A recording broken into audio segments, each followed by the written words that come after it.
పూర్తి వివరాలు చూసే ముందు మా ఛానల్ ని సబ్స్క్రైబ్ చేయడం మర్చిపోకండి. శ్రీ గురుభ్యో నమః. శ్రీ మహాసరస్వత్యై నమః. ఓం నమః శివాయ. నారాయణ శాస్త్రి ఆస్ట్రాలజీ ఛానల్ వీక్షిస్తున్నటువంటి ప్రేక్షక మహాశీలకు స్వాగతం, సుస్వాగతం. ఈరోజు మనము 2026 సంవత్సరం ఏప్రిల్ నెల 21వ తేదీ నుంచి 30వ తేదీ వరకు కర్కాటక రాశిలో జన్మించిన వారి యొక్క గ్రహ స్థితులు మరియు రాశి ఫలితాలు, రోజువారీ ఫలితాలు మరియు చేయవలసినటువంటి పరిహారాలు ఏ విధంగా ఉన్నాయో తెలుసుకుందాం. ఇప్పటిదాకా కర్కాటక రాశి వారు అష్టమ స్థానంలో సంచరించినటువంటి గ్రహాల యొక్క ప్రభావం కారణం చేత అనేక రకాలైన సమస్యలు అనుభవించి ఉన్నారు. కానీ ప్రస్తుతం జరుగుతున్నటువంటి గ్రహస్థితిని కనుక పరిశీలించినట్లయితే ఇది కర్కాటక రాశి వారికి అత్యంత కీలకమైనటువంటి స్థానంగా ఉండబోతున్నది. కారణం ఏమిటంటే మీ రాశ్యాధిపతి అయినటువంటి చంద్రుడు కూడా ఈ 10 రోజుల్లో మీ రాశి ద్వారానే సంచరిస్తూ ఉంటాడు. మీ జన్మరాశికి ద్వితీయ స్థానాధిపతి, ధనాధిపతి, కుటుంబ స్థానాధిపతి అయినటువంటి రవి ఉచ్చ స్థానంలో సంచరించడం అనేటటువంటిది చాలా చాలా యోగకారకం. అలానే మీ జన్మరాశికి 9వ స్థానంలో భాగ్యస్థానంలో కుజ, శని, బుధ గ్రహాల యొక్క కలయిక కూడా బ్రహ్మాండమైనటువంటి అవకాశాలు కలిగిస్తుంది. అంటే ఒక రకంగా చెప్పాలంటే అదృష్టం తలుపు తడుతుంది అని కూడా చెప్పవచ్చు. అంటే కొన్ని కొత్త అవకాశాలతోటి జీవితం మలుపు తిరిగేటటువంటి విధంగా ఉండబోతుంది. అదృష్ట చక్రం తిరగబోతుంది అని చెప్పటంలో ఎలాంటి సందేహము కూడా ఉండదు. కానీ కర్కాటక రాశి వారికి 2026 ఏప్రిల్ 21వ తేదీ నుంచి కనుక పరిశీలించినట్లయితే ద్వితీయ స్థానాధిపతి, ధనాధిపతి అయినటువంటి రవి ఉచ్చ స్థానంలో సంచరిస్తున్నటువంటి కారణం చేత ప్రభుత్వ రంగ ఉద్యోగంలో ఉన్నటువంటి వారికి, ప్రభుత్వ పనుల కోసం తిరుగుతున్నటువంటి వారికి బ్రహ్మాండంగా అధికారుల నుంచి సంపూర్ణమైన సహాయ సహకారాలు అందుతూ ఉంటాయి. ప్రభుత్వ ఉద్యోగాలలో ఉన్నటువంటి వారికి ఊహించనటువంటి విధంగా ప్రమోషన్స్ కూడా వచ్చేటటువంటి అవకాశాలు కనిపిస్తూ ఉన్నాయి. అయితే ఇక్కడ ప్రధానంగా దశమ స్థానంలో సంచరించే రవి రవి వలన ప్రభుత్వ అధికారుల నుంచి ప్రశంసలు కూడా పొందుతారు. అన్నింటికంటే ముఖ్యంగా వాక్స్థానాధిపతి అయినటువంటి రవి ఉచ్చ స్థానంలో సంచరిస్తున్నటువంటి కారణం చేత మాట్లాడేటటువంటి మాటకు బ్రహ్మాండమైనటువంటి విలువ కూడా పెరుగుతుంది. మరి 9వ స్థానం అంటే ఏమిటి? భాగ్యస్థానం కదా. ఈ భాగ్యస్థానంలో సంచరించేటటువంటి బుధ, కుజ, శని గ్రహాలు 9వ స్థానం అంటేనే అదృష్ట స్థానం అంటారు. అందుకని అదృష్ట చక్రం తిరగబోతుందని చెప్పాను. అదృష్ట స్థానం అంటారు. ఈ 9వ స్థానం అనేది అదృష్టానికి, ఉన్నత విద్యకు, ఆధ్యాత్మిక పరమైనటువంటి ప్రయాణాలకు కూడా సంబంధించినటువంటి స్థానం.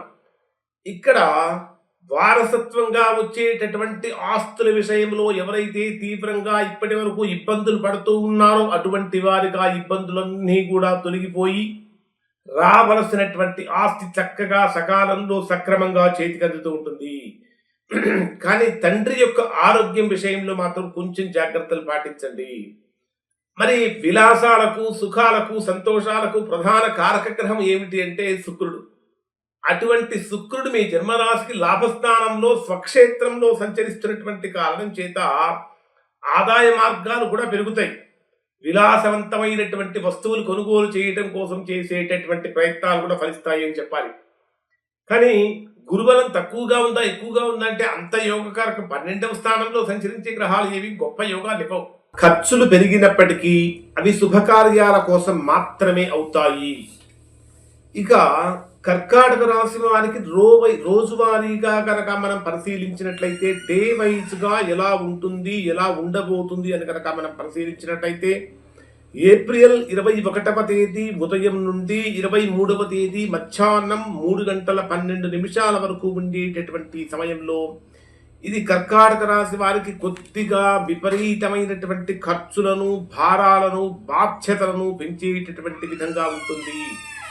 కారణం ఏమిటంటే అనవసరమైన ఖర్చులు పెరిగిపోతూ ఉంటాయి, నిద్రలేమి పెరుగుతూ ఉంటుంది, కొన్ని విషయాలలో మానసికమైనటువంటి ఆందోళన కూడా కలిగేటటువంటి అవకాశం ఇక్కడ ఈ రాశి వారికి కనిపిస్తున్నది.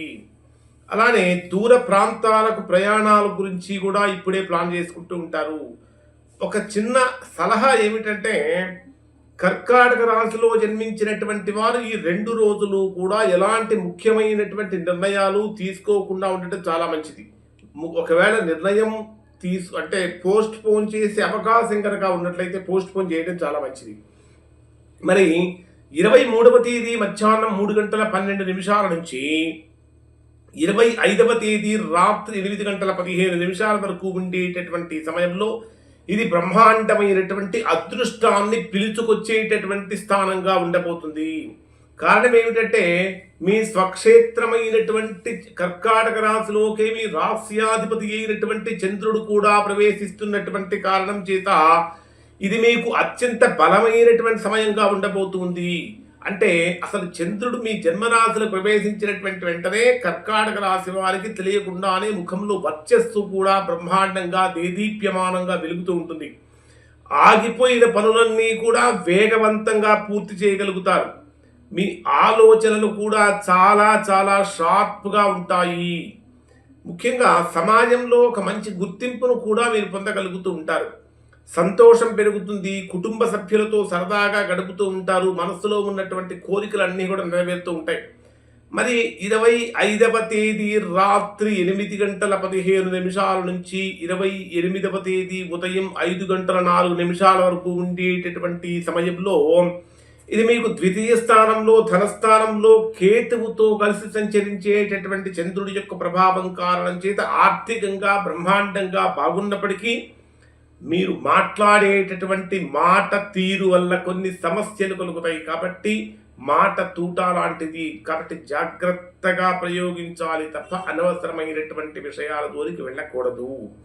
కుటుంబంలో చిన్నపాటి చర్చలు వివాదాలకు కూడా దారి తీసే అవకాశం ఉంటుంది. కాబట్టి అనవసరమైనటువంటి ఆర్గ్యుమెంట్స్ ఎక్కువగా చేయకుండా ఉండడం కూడా మంచిది.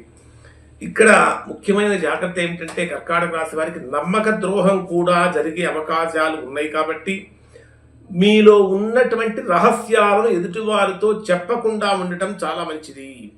28వ తేదీ ఉదయం 5:04 నుంచి 30వ తేదీ మధ్యాహ్నం 2:32 వరకు ఉండేటటువంటి సమయంలో ఇప్పటిదాకా ఏదో ఒక విషయం గురించి కర్కాటక రాశి వారు ముందుకా వెనక అని చెప్పేసి సందిగ్ధంలో డైలమాలో ఉన్నటువంటి వారికి కూడా ఒక ధైర్యంతో సాహసంతో కూడినటువంటి నిర్ణయాలు తీసుకునేటటువంటి విధంగా కర్కాటక రాశి వారు ముందుకు వెళ్తారు. కళారంగంలో ఉన్నటువంటి వారికి అద్భుతమైనటువంటి అవకాశాలు కూడా వస్తూ ఉంటాయి. సోదరీమణుల నుంచి శుభవార్తలు కూడా వింటారు. అన్నింటికంటే ప్రధానమైనటువంటి ఒక అప్రిసియేషన్ ఏమిటంటే పట్టుదలతో కనుక పనిచేసినట్లయితే ఎంత కఠినమైనటువంటి కార్యాన్నైనా సరే సులభంగా పూర్తి చేయగలిగినటువంటి శక్తి సామర్థ్యాలను కర్కాటక రాశి వారు కలిగి ఉంటారు.